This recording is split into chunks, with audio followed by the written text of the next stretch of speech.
Cold, sassy tree. Cold, sassy tree. Cold, sassy tree. Cold, sassy tree. Cold, sassy tree. Cold, sassy tree.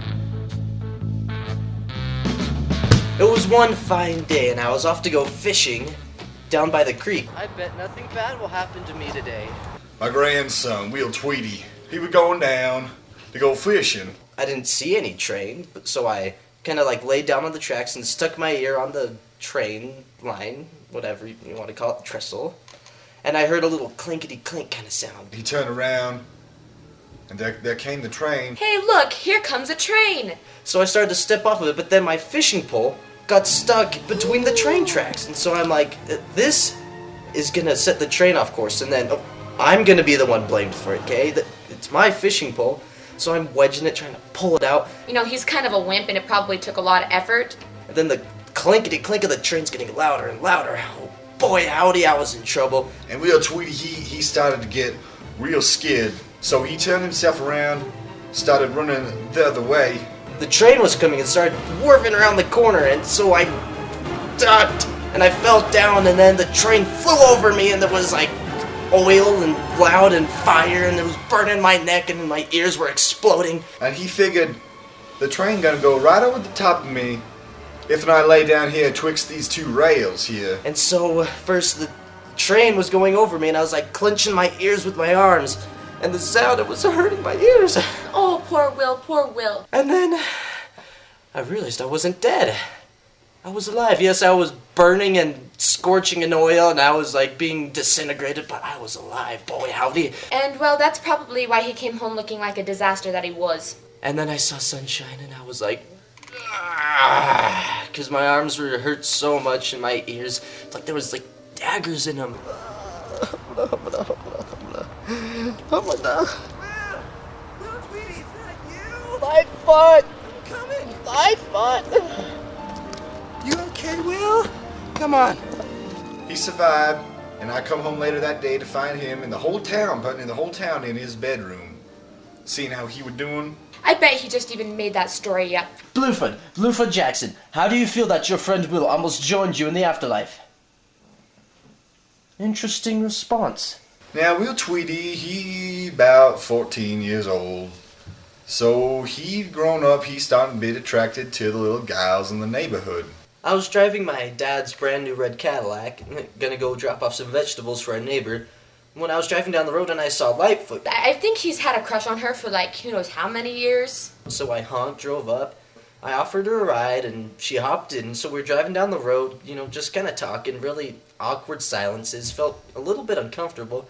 But then we ended up stopping down by the cemetery. Unbeknownst to him, he was seen by Miss Alice Ann driving into that there cemetery. We stopped in the cemetery and we started talking for a little bit.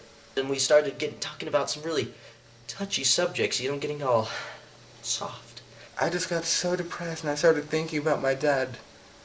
Oh, I miss him so much, and I just sat down and cried. And she kept crying, and I wanted her to stop, but she kept on going and getting a little annoying, and I really had no idea what I was going to do.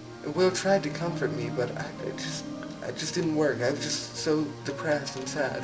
So I said, come on, Lightfoot, let's go home. He pulled me up, and before I knew it, he was in my arms and I was in his, and we were kissing.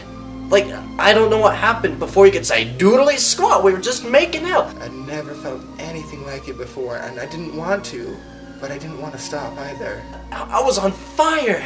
I kept going, and it was wonderful, and...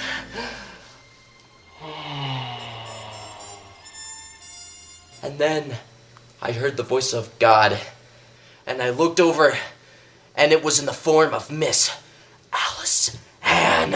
I saw Will Tweedy and a little girl, and they was down in the cemetery, and I knew what they was up to. All young folks is up to the same thing. We both looked around and we saw this ugly woman. I said, hey, that is a nice young man from a nice family. You get away from him? The moment was over. She ruined it. It was over. Ugh. She was yelling at us, and Lightfoot ran away, and I felt really bad. But then Miss Alice Ann, she kept scolding me and yelling at me, and it felt really bad. But what could I do? It just came so natural. I think I might have made her happy once in her life. Bluefoot, did you even care about your friend Will? Bluefoot. Bluefoot! Oink up, you bloody... Okay, guys, let's do the credits dance! The credits dance! Yay!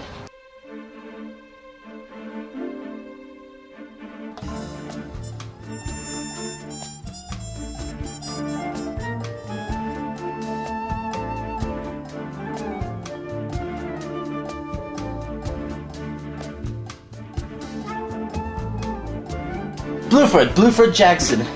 Close your eyes, you're dead. But I'm smiling. It's okay, it's funny. Well, I was driving my grandpa's brand new red Cadillac, and Your dad's. Dang it. Well, I was driving my grandpa's red new Cadillac. Dad! I said grandpa. Oh yeah, so it was his Dad, Yeah, Dad, Dad. I thought it was his... Oh, I'm so No, bad. because remember, this is... Okay, well, at least we're gonna have some bloopers. Well, I saw Will Tweedy and a little girl. Oh man, I screwed up. Oh, dang it. I can't see the LCD. Wait. Sorry, I wasn't ready. Only you can prevent wildfires. Going for the kill. Yeah, go in. I sound like a gangster, I don't sound like an old man. Driving in one of those automobile, those contraptions that move so fast. That was a little awkward. Stop it! Too bad she was wearing cinnamon chapstick. But, and so, Let's start over. and then I heard the voice of God in the form of Miss McAllister Ann. Miss Alice Ann. Dang it. And they was kissing passionately. Before too long, Will Tweedy had that girl in his arms and he was kissing her. He was kissing her good. I kind of sound like I'm Italian. I don't sound southern. I'm a little southern lady. But I do sound foreign, don't I? And that was that.